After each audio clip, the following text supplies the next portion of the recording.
Thank you. So, hello. My name is Melpomeni DIMOPOULOU, or Melpo, for shorter and for easier for people to pronounce. I am here today to present to you, well, not to present really, but mostly to discuss with you, to share my experience, to listen to any questions that you have, to try to respond according to what was my experience, according to the doubts that I had throughout my scientific career. And to talk a little bit to you about my whole adventure in doing a PhD and what came afterwards for me, and of course where I am now, because it never stops. Like this, all these doubts that we have and all this, what do I do next, will always follow us until we stop working.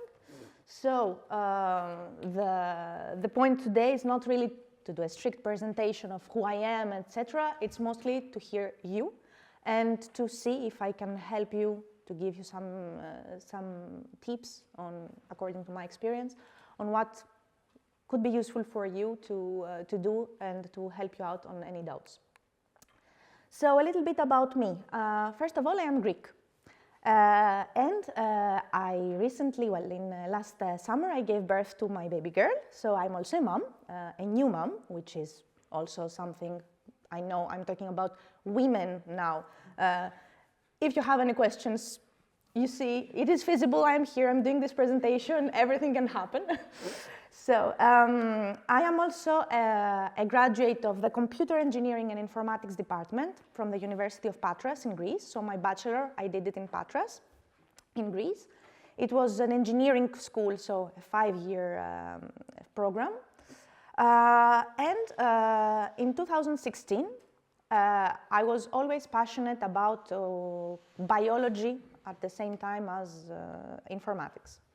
So in 2016, a professor of mine in the University of Patras, who knew and was in collaboration with professors from here, from the Université Côte, which was back then Université de Nice, talked to me about the different master programs and opportunities that they had here in the region, in order to follow a master program, and those master programs were to emerge us little by little to the academic and to the research field of studies.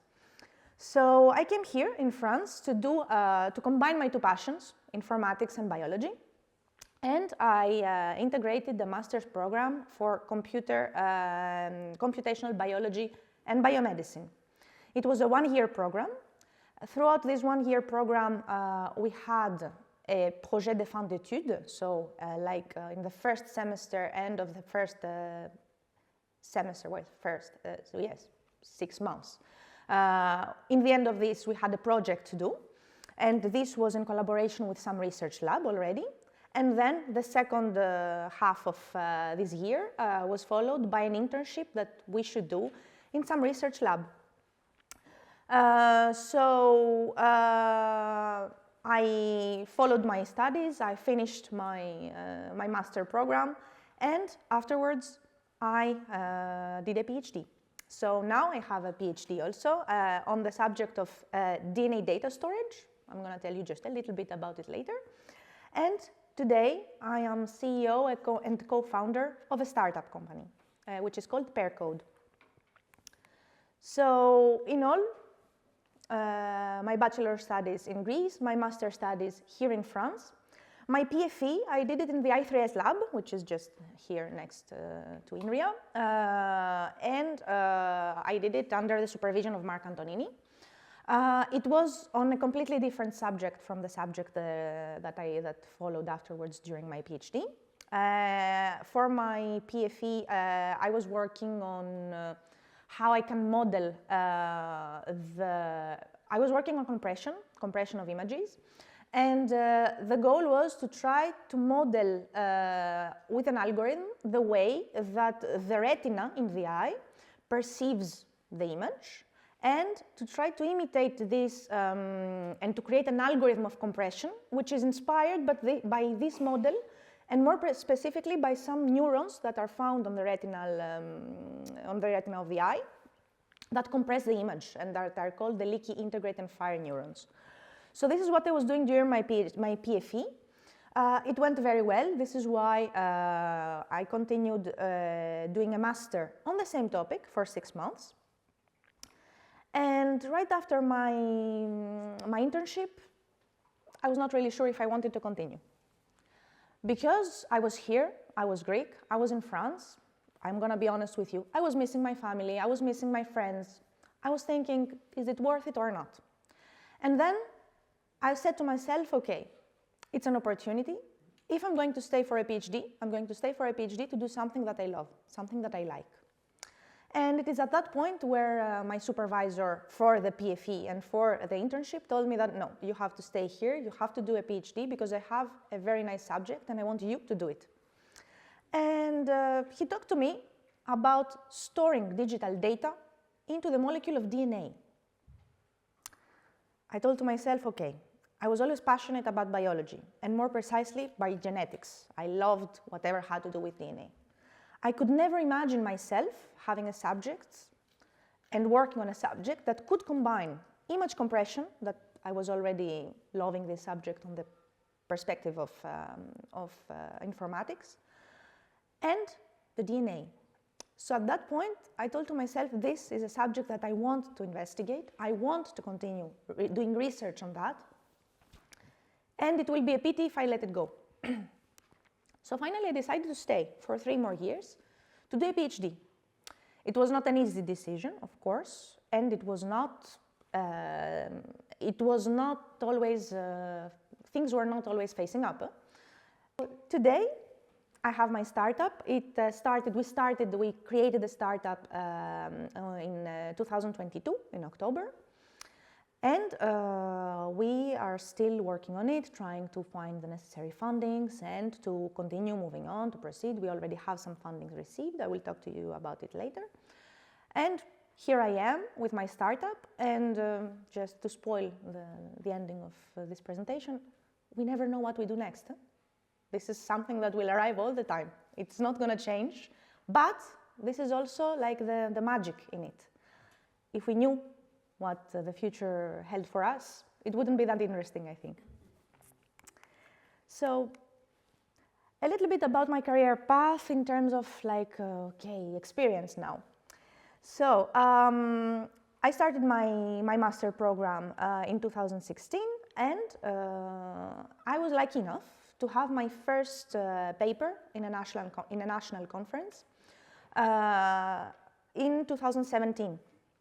So before even having my PhD, I had my first conference paper.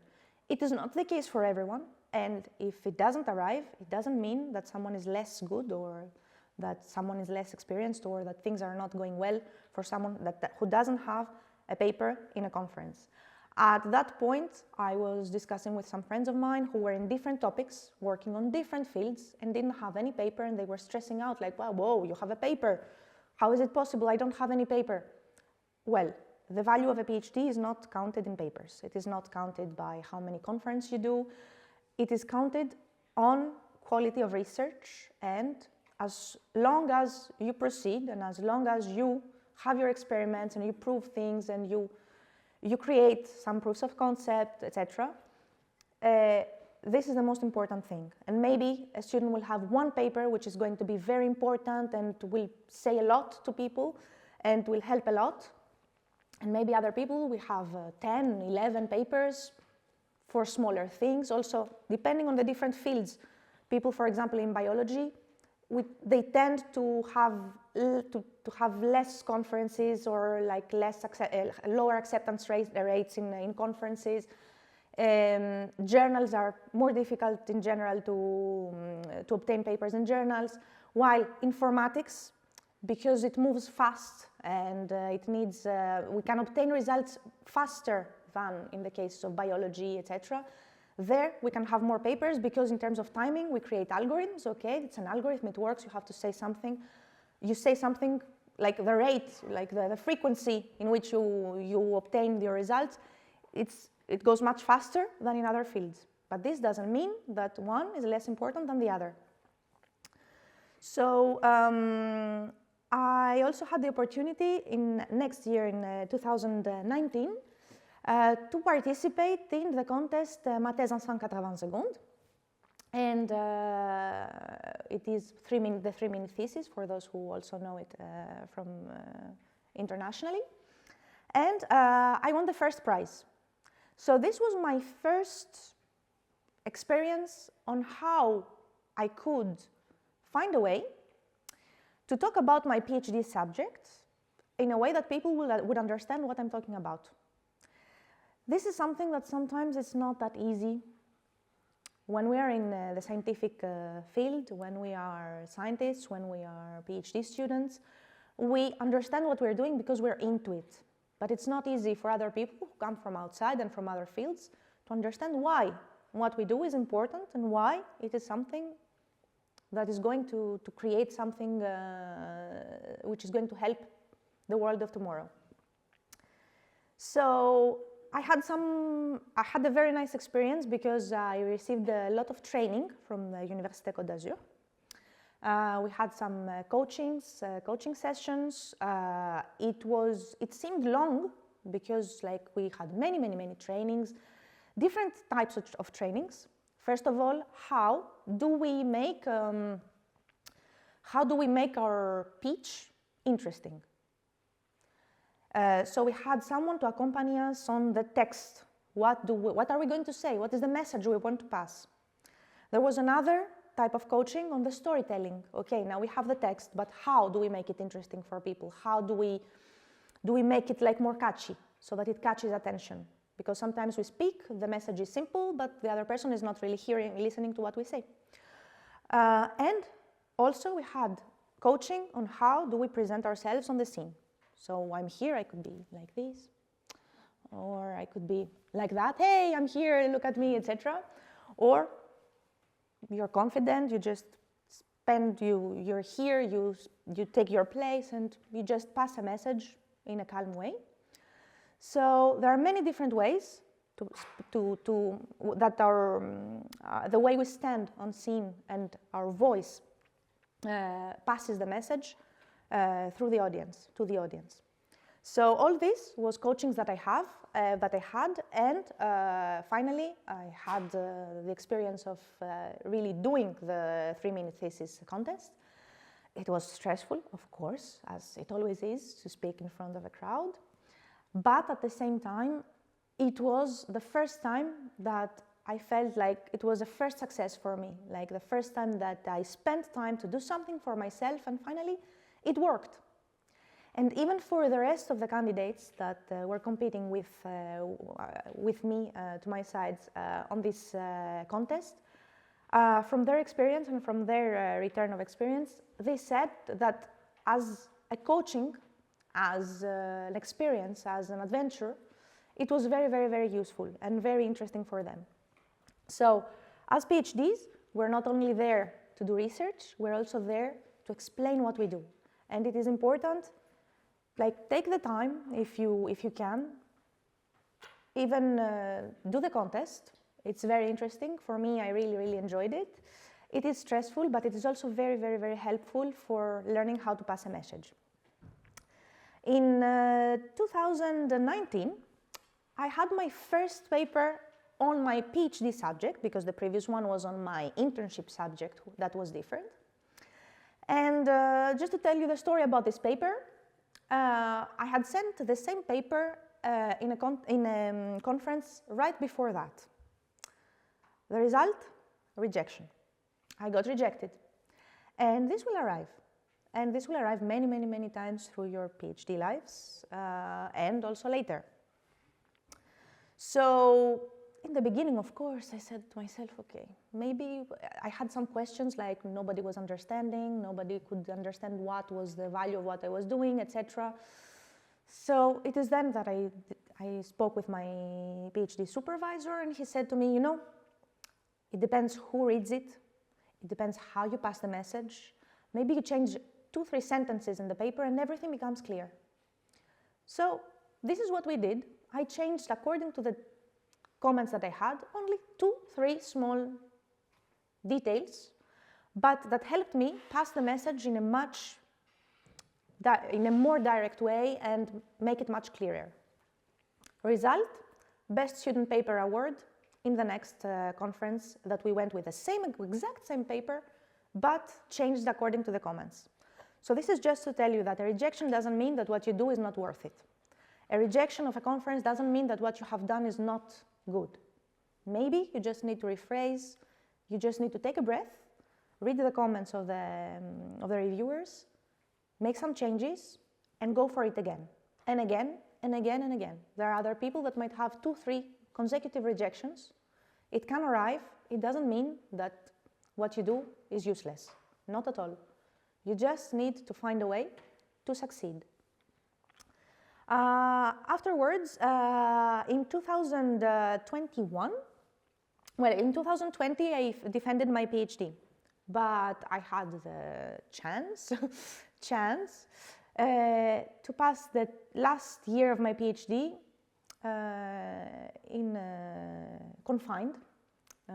It is like this in English, I don't remember even how it is, due to COVID. So this was another difficulty of my PhD path.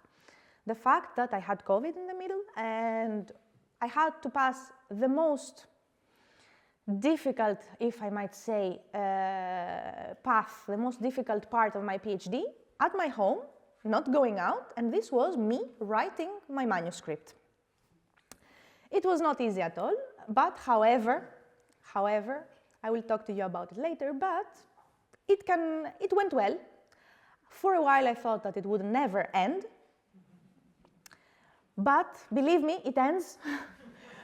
It ends at some point, and it is very, very, very reassuring, and it is like, it's very nice to feel that you have done it, you have made it, and you got your PhD for what you have been working so hard all along the years. So why I said that? Because TEDx was supposed to happen normally in 2020, but due to the pandemic, it didn't happen. So it got moved to 2021, where I finally did my TEDx talk. As an experience, it was a bit, pretty much as ma thèse en 180 secondes, so 3-minute thesis, but bigger. So I took the opportunity, I said to myself, okay, I did my 3-minute thesis, so now I will do a TEDx. So we got trained again, we had some trainings, etc.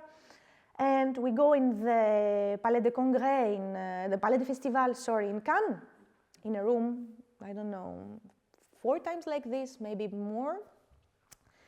And this is where I had to speak with a pitch, with a given time, like, okay, it was not 3 minutes, but still, what happens? It is filmed. What happens if you forget what you want to say?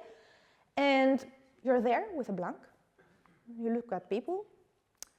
It was tough.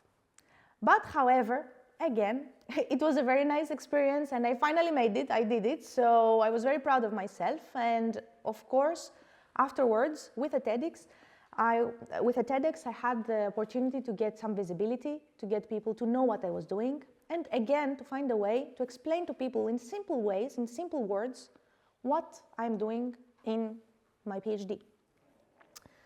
So at that point in 2021, it is in 2020, right after my PhD, it is when we realized with my supervisor that there is an interest, an industrial interest on what we do. So this is where Mark, he already has a startup. He has already founded a startup, so he has the experience. So he told me, you know, Melpo, would you be interested to create a startup? So I started in 2020, right after my PhD, to check what I had to do in order to see, is there an interest? Can I sell industrially what I'm doing in my PhD through a startup creation? And for this, I had to get extra trainings, extra coachings to see how do I pass from being a scientist to talking business, which is not at all the same. So at that point, it is where I received 3 innovation prizes for trying to create a startup project. So before the startup creation, I had to see what is the market, to who am I addressing my product, What am I selling? Because, okay, DNA data storage, but what am I selling really? So the idea is, I wanted to identify the opportunities and tell to myself, yes, I create a startup, or no, I don't. We received 3 innovation prizes. One was from bpifrance, the iPhD contest, where we got a prize, and it offered us 30,000 euros to spend for the startup project and for the startup creation, towards the startup creation. The second one was the prize of L'Oréal UNESCO for Women in Science, where I had the opportunity, I had the pleasure to be selected among the 35 other women scientists in France, to be selected among 400 applications, and to be among the 35 people who got selected. In there, I also had some coachings and some trainings on how to be a leader, because of course it was not only for the scientific career, but also for the scientific career towards also leadership, towards creating a startup, etc. And finally, I also received the prize of RISE CNRS Innovation from CNRS with extra coaching programs. I can assure you it was never enough. We always learn, there's always so much more to learn, and it helps a lot. And finally, in 2022, we created the startup. From that point and afterwards, it is where I still find my steps. So we created the startup, we started still refining the pitch, I might say turning to circles. We started saying, is it good enough? No, we do it like this. And finally, is that good enough? Ah, no, finally it was like this, it was better. But no, none of the two works. So what do? We do it in another way. And all this was happening again and again and again, until finally we realized, okay, this is a good way. We started pitching, of course, the project to see if there was an interest. And there were people that was rejecting us. There were people that were saying, okay, this is interesting. And by comments that we had and the feedback we had, we started refining and refining. So long story short, last year we had the opportunity to receive 500K. We were Grand Prix, Grand Prize of the contest iLab of bpifrance. And we received the funding so that we can start really developing things in PearCode, in the startup. So this is in all the path that I followed, only the key points, if I might say. There's so much more to discuss, but we can see that later. Here, just to show you that yes, there is sometimes nice moments. It will arrive. So the first, it is me in the prize of L'Oréal UNESCO. The second one is me on the MT180 Côte. So it was really an experience, believe me. Then TEDx. And the startup creation and the prizes that we received. So this is like the most, let's say, striking moments of me as a PhD. And afterwards. So why did I choose to do a PhD? Since the beginning. So the reason why I chose to do a PhD, it is because as a person, I feel like I want to not be bored. I want to create. I want to search. I don't like doing the same thing every day and to not be able to be productive, to be creative, to be... I don't want to get bored in what I do. So research was something that always felt tempting to me. And yes, the life of a PhD is not boring at all.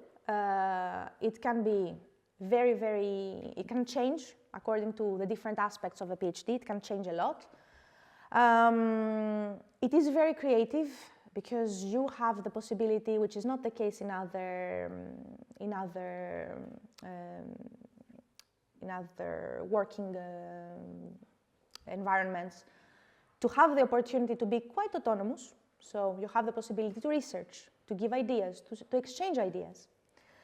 It encourages collaborations, so it's not just one person doing whatever they want and that's it. It doesn't really feel that lonely in the sense that you go to conferences, you talk to people, you exchange ideas, you find another professor that does something similar to what you do or something complementary to what you do, so you create a collaboration.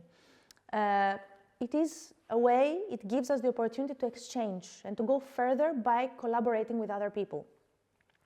It facilitates traveling. So we go to conferences and okay, it's a conference for sure.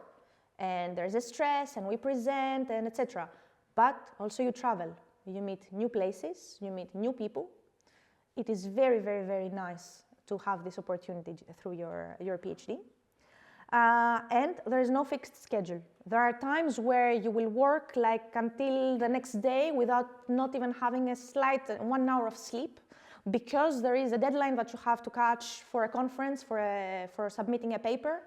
And then after this is done, you're like, okay, and maybe you can relax a little bit, and maybe one day you don't really feel like it. Maybe another day you feel like you want to be productive and work until 9 o'clock at night. So there's no really fixed schedule. And sometimes I listen to other people saying, yes, but you know, I work from 9 to 6. Yes. But PhD, we do it for ourselves. We do it because we want to do something for us. And when we need, you will see and you will find out, maybe you have already done it, when we need to submit something and when we do it for us, then we might stay until late at night and we might stay for many, many days without any sleep because we have a deadline to catch. But there are also some other times where we can feel more relaxed because there is no schedule.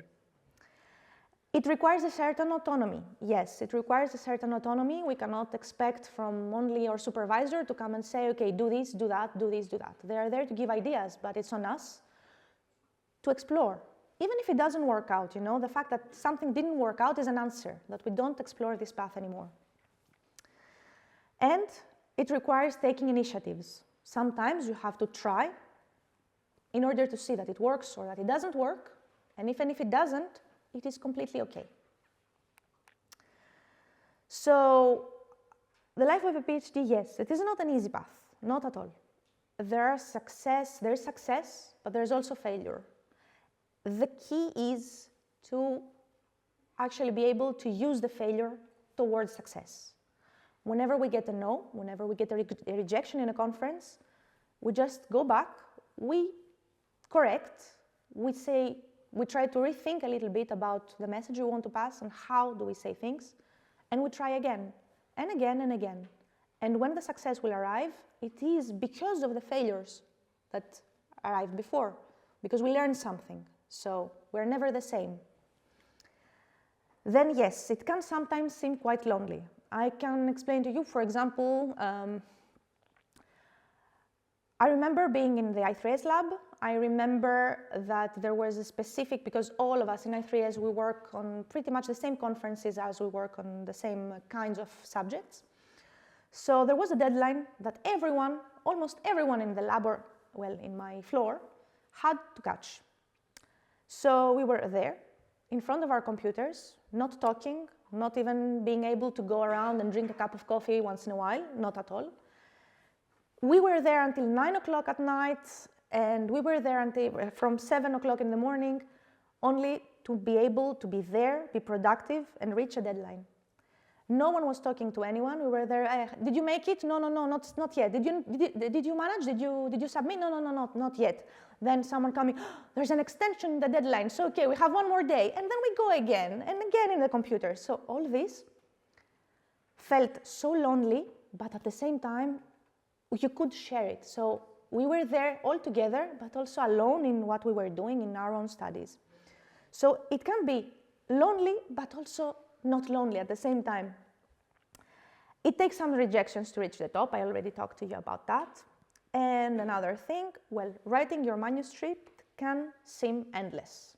I remember being there, writing, and then at some point saying to myself, what am I writing here? No, I have to do it again. And rethinking about it all over again.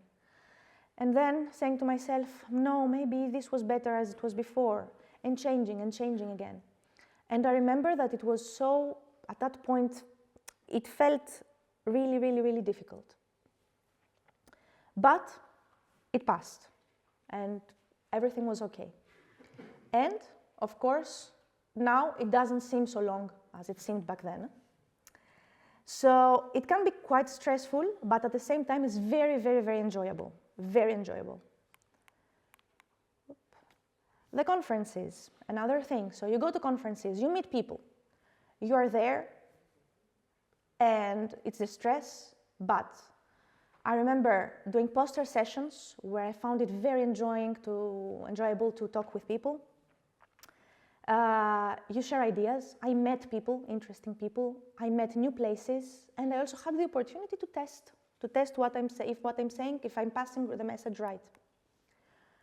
Teaching, another thing. So I remember arriving in my first class, a class full of people, not a native French speaker, and I had to do it in French. It was not easy at all for me. I felt at that moment like, okay, if I was a student, I remember stressing as a student, but stressing as a teacher, this was the first time that this arrived to me. I remember waking up in the morning and being like, I have to go teach. And it was exactly the same feeling I had, I have to go take an exam, for example, in class. It can be stressful, yes, but I also remember the other side of it, which was discussing afterwards when I really felt more confident with my students telling me that thank you, now it's clear for me, and seeing that I could really help them progress, and being even like creative in the way, again, how do I pass the message to the students so that they understand? So it's always about how we can manage to pass a message to other people so that they can understand what we're talking about. So the big question, I finished my PhD, what do I do afterwards? So for me it was quite easy, in the sense that I loved what I was doing. I felt that what I was doing was my passion, and there was no problem for me to really go for it and do it. However, there are many different opportunities. Either we follow an academic career, so we continue teaching, we continue getting our HDR, which is like the authorization to have PhD students and to follow PhD students, and being a director of thesis. And you continue by having students, by writing papers, etc. Or it's okay to go to the industry. I hear some people sometimes saying, I did my PhD and now I want to go to the industry, what do I do? My PhD is useless. No, the PhD is not useless. You can work in the R&D departments of industry. There are many PhD students that are doing that. And yes, having a PhD there is important. They're not going to hire anyone. They prefer to hire someone who has a PhD and that has some experience on the research that they want to do. Because doing research is not only doing research for doing research. We learn through the research process how to manage ourselves, how to manage time, how to manage other people. So it's important, and working in a team, I have heard, I don't know because I'm not really working in some big company, but I have heard that when we are skilled and we have a PhD and we want to continue in the R&D of industry, those are the people who have the highest opportunities to go fast, to improve faster, and even to get later their own teams and manage projects. There's also the opportunity of a startup creation. There are a lot of startups in the region, and our region really facilitates a lot this process from startup creations, that facilitates startup creations. If what you do through your research, you like it, if there is an interest in the industry, if you can have a patent, if you can have a product, if you feel like what you do can find use in the industry and can be sold, yes, you can create a startup. And believe me, there are many in our region here. There is so much help regarding the startup creation, you cannot even imagine. And of course, you can always change a path. You didn't like what you were doing, it's okay. I mean, we never lose time. As I said before, even if what we want to do and what we're doing doesn't work out, it's not bad, in the sense that we learned something from that. So you can even change a path. You can even say, I don't want to do research on this anymore, I want to do something else. But it's still okay. It's really not a loss of time. So a few tips. There is no unique key to success. Every story is different. So one person might go towards success like that. It doesn't mean that the other person has to follow the exact same path. Each one of us has to find their own force, their own skills, their own, what they personally want to do in their lives.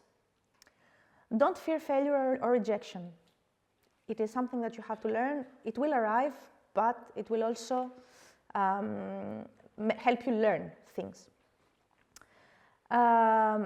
Follow training. Practice makes perfect. You have to practice a lot, follow training programs, get as much advice as you can, and be open to new ideas. You talk to other people. Sometimes some other person will tell something, will come to us and give us an idea that we never thought of, and it will help us move forward. And take some time for yourselves. It can be tiring at some points, but we also have to think about ourselves. We cannot progress if inside ourselves we don't feel well. So find time to do some hobby, to go running, to go do an activity that you like, to go out and talk with other people, to socialize. Whatever you feel like doing for yourselves. Then why did I do a postdoc? In my case, I did a postdoc because I needed to find my steps. So the postdoc is an intermediate step, either to decide what you want to do and take your time to decide what you want to do while doing something that you love, while something that you already know how to do, to identify career opportunities, maybe to explore a new research topic. You can jump to another topic during your postdoc and to find out that this is what you like to do. To collaborate with new people, that in the case that you want to go in academia afterwards, you have to collaborate with different research labs. In my case, I stayed in the I3S lab where I did my PhD. This, if I wanted to continue in an academic career, would not be the best of options. I should have moved to another team and work with another team in order to show that there is a collaboration, that people don't stay static at the same lab all the time. And of course, to enhance your skills towards an academic career in case this is what you want to do, because you get extra papers, you get extra time, you do extra research, so this will help you towards going towards an academic career. The doubts. Is a PhD career for me? Since the beginning, it was what I was telling to myself, am I good enough for this? It's normal to have those doubts, but if you feel like something inside you tells you that you might be good at it, you have to go for it. Even if it doesn't work out in the end, we have to try, we have to see if it is for us or not, or else we never know. What do I want to do? Okay, I do a PhD, why? Because I want to follow an academic career, because I want to create a startup, because what do I want to do? Why am I doing a PhD? It's normal to have those doubts, everyone has those doubts, and it is okay to not know the answers to those questions. Am I good enough? This will arrive all the time. You have to remember, if you're there and if you're trying to do it, give your best, and yes, you're good enough to give the best of your best. And while doing that, failure might come, and if I fail, it's okay. It's always okay.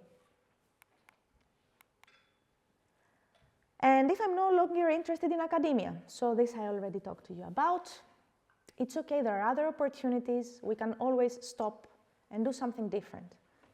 Either in the industry, either completely change our path towards something completely different, but it will arrive and it's okay. It doesn't mean that because we did a PhD, we are obliged to stay in academia. No, not at all. Why did I create a startup? I created a startup because I personally enjoyed a lot what I was doing during my PhD. During my PhD, I found myself feeling that I was sometimes very, very stressed and trapped, but at the same time, I enjoyed it so much. There were days, I remember, even when I was working so hard to reach a deadline, I didn't feel the time passing by because I was working on something that I loved. And this was what pushed me to create a startup, because I wanted to continue doing what I love to do. And this topic, this subject, was exactly what I loved to do. So I had a promising research topic. I saw that there was interest in general for this topic. I had also a motivation to take a turn towards the industry. I didn't really feel like continuing in academia, purely academia. Even if I could do it, I felt like it would be for me much more interesting to find an application on what I was doing. This was because this specific subject and because what I was doing allowed me to see that I could use it afterwards apart, on the outside of the academia context. The challenges, well, it takes a lot of strength and determination for sure. I mean, you move out of your comfort zone, which is having your funding in the lab, knowing that you have 1 more year ahead of you, or 2, or I don't know for how long, and having your position and being fixed. Creating a startup is always a risk, always a risk, in the sense that you never know until where you can last. Are you going to have an interest? Are you going to have clients? Are you going to have the fundings you need? So it takes much training and practice again and always in order to be able to pass the message. It requires a complete change of perspective. We're no longer scientists. From that point and afterwards, we need to understand that we're talking to clients. We're talking to people that don't understand what we're doing in the lab, and they don't care what we're doing in the lab. What they care about is how what we are doing can help them, what we can offer to them. So I created this for you, and this is going to save you this amount of money. I created this for you, and this is going to allow you to do this easier. I created this for you, and this is going to allow you to win this amount of clients in the next years. So we're no longer talking about science and technology. We can talk about technology with the right people who are talking to us about technology. But when we go to pitch our project to clients or to investors, we need to show to them in the most simple way what we do and how we will help them out. So this is very, very important, and this is not something that as scientists we know how to do. If you follow training programs like MT180 Côte, the 3-minute thesis, or others, and other coaching programs that I strongly advise you to do, then you're already in the mindset of how to pass a message. Then, the development strongly depends on the fundings that you have received. So, unfortunately, you cannot move forward if you don't have the money. And you might start, but you never know what's next. It takes a lot of risk, I forgot to say. Yes, of course, you invest yourself on something that you don't know if it's going to work out, but still, it's a risk you're taking. There are many rejections, of course, towards success. There are many investors that will say, okay, no, no, no, no. And then there will be someone that might arrive that believes in the project, that is the right person for you, or even you can change your whole perspective of how you address the market, and finally you manage to have some funding and move forward, but it's never enough. Then you will need more and more and more. So it's pretty much like a PhD. You just identify at every step what you need to do to move forward. And again, every story is different. This means that it's not because one person did like that another person will do like this. It's not because today I'm sharing this experience with you that your experience will be the same. So a very important thing, our region offers a great network for startups. There are a lot of research labs in the region, different research labs, either from CNRS or from the university or from both or INRIA. So there are a lot of research labs around in the region on different topics, and those research labs have specific departments and specific means to accompany any PhD student after their PhD career towards the creation of a startup. There are organizations of transfer of technology. So if you have, and this is something very important, if you believe that during your PhD you have some innovation, some idea that you propose which might have interest for the industry, in that case you don't go for a conference paper. you go for a patent. And this means that you protect what you have actually created so that other people cannot use it freely, and you can actually use it yourselves when you will create your startup. This is very important. For me, it was the case because I had the patent during my PhD. And in our case, we had published in Europe in a conference. And for creating a patent in Europe, if you have already published in a conference, you lose the right to protect it in Europe. So we were obliged to protect it only in the United States. So take care, whenever you have a nice idea, whenever you have something that you want to publish in a conference, take a step back and just think, in the case that you might be interested and you think that there's an interest on creating a startup, if really you need to go for a patent or a conference paper. There are the incubators, of course, different incubators. We are incubated in the Incubateur Provence Côte d'Azur. There are different pôles de competitivité, competitivity poles, I don't really know how to translate in English, which are like associations, let's say, that gather different startups to exchange, and there are afterworks, etc., that help you, like, and different events that help you get the network that you need, talk to clients, talk to investors, talk in general, exchange, so that you move forward and you meet new people to move your technology one step ahead. There's the Communauté d'agglomération Sophia Antipolis that helps a lot also in startups. They are in Business Pole right now, for example. We are right now in Business Pole here in Sophia Antipolis. This is where we have our premises. And there are a lot of startups that are there, that have their premises there. So again, it facilitates discussions and collaborations, and many, many, many, many others that I might be forgetting. So let's discuss. Thank you very much. Thank you.